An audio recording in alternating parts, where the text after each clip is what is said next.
small pistol here. Okay, so it's missing a cylinder, which I can probably find. I got boxes of cylinders and vintage gun parts. Like, how many pounds? Hundreds of pounds or tons of pounds for old stuff. This is a reproduction. How can I tell? Well, for one thing, it says, let's see here, use black powder only, made by Connecticut Arms Company Incorporated. I think I got this on eBay under vintage gun parts some years ago. I tried to get a cylinder for it, a machine a cylinder for it. Well, we'll see. I put that in a collection of display pieces, as well as this fellow. Big, heavy, old Russian era style revolver, 1880s, 1890s. Galinsky.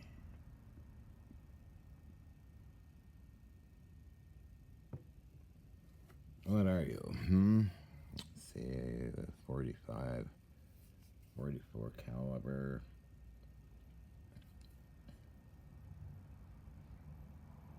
Usually they have markings, but it doesn't. Although it's got the gentleman who owned its signature, or whatever that is.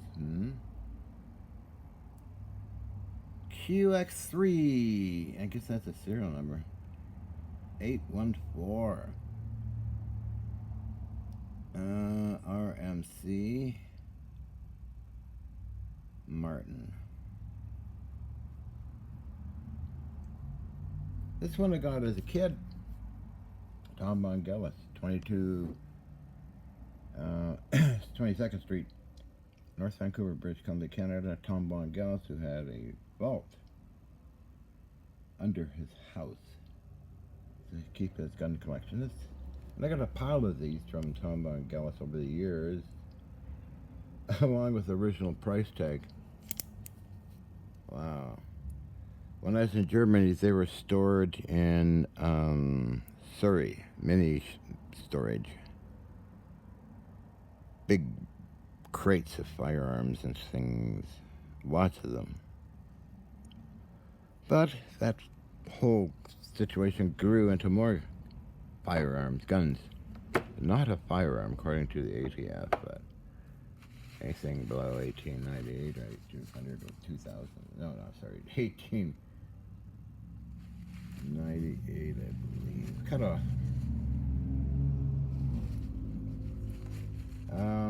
Probably be high-grade black powder back then. Probably number 3 grade, flashpoint 3, and okay. So I got, I posted a video on some of the ones that make a little display of from the crates. Okay, and the question was, what's the ballistics of a Walker Colt, the almost 5-pound revolver? I don't know the foot-pounds of muzzle energy, but I know the fast ballistics speed of 1,100 feet per second, give or take, per cylinder actually. Each cylinder fired off in a Walker Colt is a little different.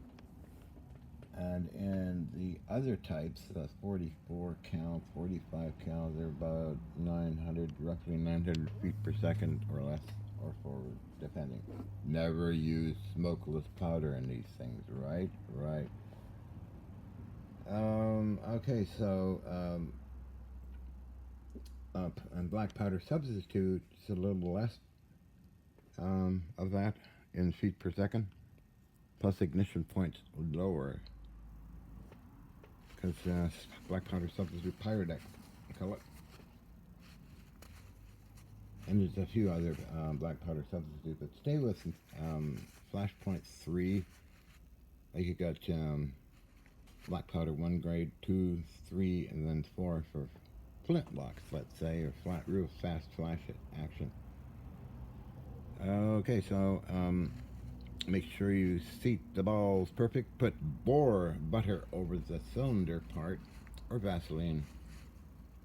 So you don't get a chain reaction of all cylinders going off at once, or a second cylinder going off at once. And if you use smokeless, then you're asking for a bomb in your hands that might take you out. Okay? And never use smokeless powder in guns that are not designed for it, or you're asking for serious medical issues. Okay, so,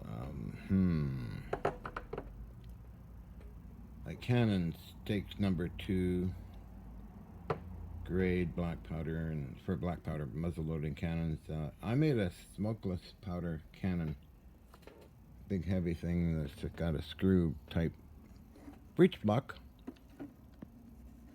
Probably seen videos of it. I make my own guns too. Usually when I'm inspired to do so. And always wait a few seconds before you shoot another round from the cylinder if it doesn't go off, because some percussion caps, they are called, that fit on nipples, some are not that well made. You want the best well made. And if you want to convert your Walker Colt into 45 or 44 long Colt cartridges, you can buy a conversion kit from KIRSK, the best company for those conversion kits. And you might need a gunsmith just to file down the part, the side gate, where you put the cartridges in the cylinder, and you don't have to take it all apart each time you use it. Some of them have multiple firing pins or single pins, but KIRSK is the best place to look for what you need for your revolver. Or if you want to shoot cartridges, not smokeless. But be very careful. So I went to, how many crates did I go through today? 1, 2, 3, basically. Anything I found of interest? No metal samples, but found some unique pieces and parts for something else. Like, I found these two. I got boxes of these fellas, you know. I think I got about 5 of these from Tom Bungall's years ago. And other types. Wow. She keeps surprising myself. Oh, I forgot I bought that. Oh, really? Did I buy that? Yeah. Huh. Besides firearms, there are other things in there too, like optics and reloading kits and spare parts for Remington rolling blocks, as well as the trapdoor Springfield rifle, late Civil War firearm, U.S. Army, and Remington rolling block and Sharps rifles and Spencer rifles, and on it goes. There was quite an interesting surge of breech loading type carbines and rifles back then. I do have most of them, actually. Different modifications, and then I go all the way back to late 16th century in flintlocks and wheel locks and muzzle loading type of firearms. But anyway,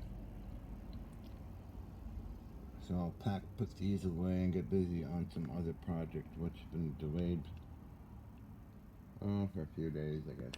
As I have fun going through the crates, seeing what did I put in there, you know? And I think I might have about 1,000 vintage guns and reproductions and cannons and stuff. I'm sure it is, because it's just, my God, immense amount of stuff. Heavy, massive, heavy, my God, gun sights and binoculars and accessories and mounts and Orlikon cannons and parts and pieces and brace of barrels. Anyway, blah, blah, blah. So anyway, it's an interest of mine. I've always had that interest. I have the original, oh, firearms licenses in Canada for possession of fully automatics and also cannon and ordinary guns, of course. So, anyway, I'm talking away a blue streak again, so that's just my nature. What can I say? So, okay. But yes, these things are quite interesting in engineering history. We've got a serial number down here? No. No serial number. Most of the reproductions now are made in Italy. Pieta. Although up in Montana Armory, they make excellent Sharps rifles reproductions. I have quite a collection of Sharps rifles. 4570 as well as the paper cartridge type, which is fun to use. At original Sharps. It's amazing what you score on eBay. You put a lot of energy into these things, or gun broker, in searching for stuff.